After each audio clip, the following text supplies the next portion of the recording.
आप सभी को मेरा प्यार भरा नमस्कार। दोस्तों, ओम नमः शिवाय।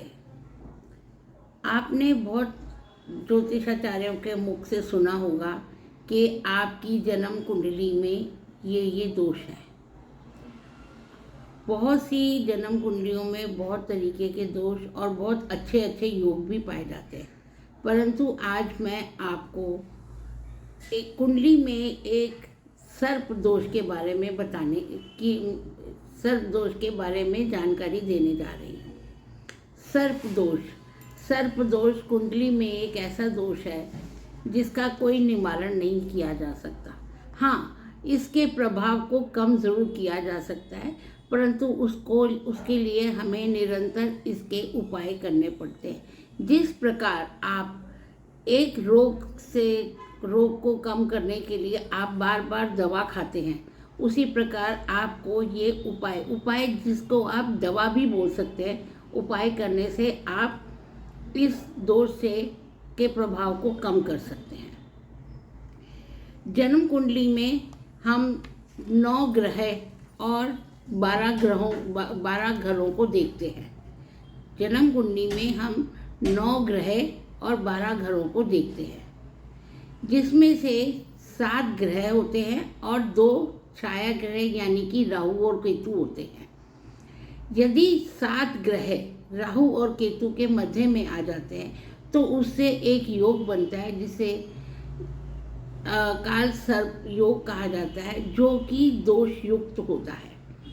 काल सर्प दोष होने से हमें बहुत उसके कुफल प्राप्त होते हैं। जन्म कुंडली में काल सर्प दोष होने से जातक बार बार परेशानियों से घिरा रहता है, वो कभी उठ नहीं पाता, उसके संबंधियों से उसके संबंध अच्छे नहीं बनते, उसका जीवन कठिनाइयों से परिपूर्ण रहता है, उसके परिश्रम का उसे लाभ नहीं मिलता है, वो पूर्ण लाभ नहीं उठा पाता, और उसको जिस ग्रह से शुभ फल मिलना होता है, यदि वो काल सर्प के मध्य में आ जाते हैं तो उसे शुभ फल नहीं प्राप्त होता।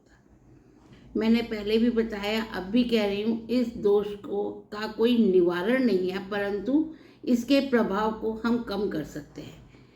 इसके प्रभाव को कम करने के लिए हमें कुछ उपाय करने पड़ते हैं। इसमें सबसे पहला उपाय तो जो सरल उपाय होते हैं, जो आप रोज़मर्रा की ज़िंदगी में कर सकते हैं अपने व्यस्त जीवन के बीच में ही, उसमें सबसे पहला है शिव की आराधना करें। शिव जो कि नागों के देवता है, शिव जो आशुतोष है, उनकी आप उपासना करें। शिव जी पे जल चढ़ाएं, उनका जलाभिषेक करें। सोमवार के दिन उनको दही से उनका अभिषेक करें। शिव की जितनी पूजा करें उतना आपका ये योग का प्रभाव कम होता है। महामृत्युंजय का जाप बहुत प्रभावकारी है। इसके लिए आपको वो किसी ब्राह्मण द्वारा ही कराना चाहिए, इससे आपको बहुत लाभ मिलेगा।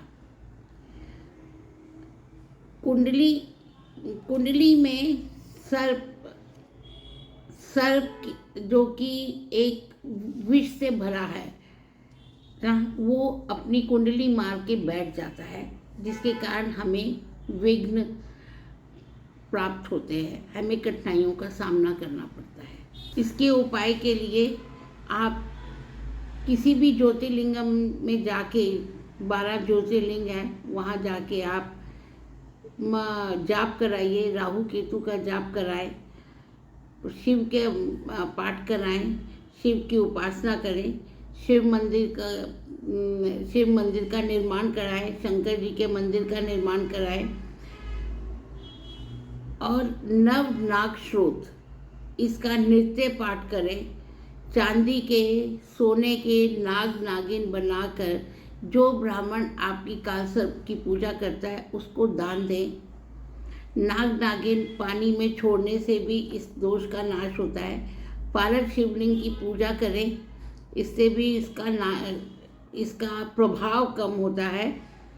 हनुमान जी जिन्होंने लक्ष्मण को नागपाश से निकाला था, उनकी पूजा करें, इससे भी आपको शांति मिलेगी। सूर्य चंद्र ग्रहण के दिन आप तुला दान करें, यानी कि अपने वज़न के हिसाब से जितना आपका वज़न है उतना अनाज दान करें। राहु के 72,000 मंत्रों का जाप किसी ब्राह्मण द्वारा करवाएं और उस ओम राहुवे नमः इसका मंत्र है, और उसको पर्याप्त दक्षिणा दें। इन उपायों के करने से आपको कालसर्प दोष में आराम मिलेगा। पुष्य नक्षत्र में, पुष्य नक्षत्र होता है, ये आप किसी ब्राह्मण से अथवा आप मेरे से भी पूछ सकते हैं। पुष्य नक्षत्र में शिव जी पे जल अभिषेक करें। सोमवार को महादेव जी के दही से अभिषेक करें। हाँ, एक बहुत रामबाण उपाय है कि आप अपने मुख्य द्वार पर चांदी का कम से कम 2x2 का स्वास्तिक बना के चांदी की कीलों के द्वारा ही उसको मुख्य द्वार पे लगाएं। और यह स्वास्तिक आप किसी ब्राह्मण से, आप मुझसे भी करवा सकते हैं, किसी ब्राह्मण से प्राण प्रतिष्ठित करवा के ही आपको ये लगाना है। शुभ मुहूर्त में लगाएं, जिससे कि आपको जल्दी ही आराम मिले। भोजन रसोई घर में बैठ के ग्रहण करें और श्राद्ध पक्ष में पक्षियों को जौ खिलाएं। इससे इनके दुष्प्रभाव को, कालसर्प के दुष्प्रभाव को कम किया जा सकता है। ज्योतिष में राहु को सर्प का मुख और केतु को पूंछ माना गया है। यदि 7 ग्रहों में से कोई ग्रह बाहर आ जाता है इनमें से, तो उसमें भी आंशिक कालसर्प दोष होता है। कुछ विद्वान इस दोष को मानते हैं और कुछ नहीं मानते हैं।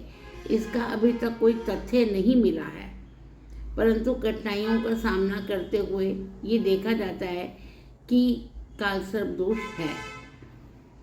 आगे की जानकारी अगर आप और चाहते हैं तो आप मुझे संपर्क कर सकते हैं। मेरा मोबाइल नंबर 9899038146 है। मैं डॉक्टर सुधा वर्मा यहीं पे अपनी वाणी को विराम देते हुए अपेक्षा करती हूँ कि आपको ये वीडियो अच्छा लगा होगा और आपके ज्ञान की वृद्धि हुई होगी। धन्यवाद।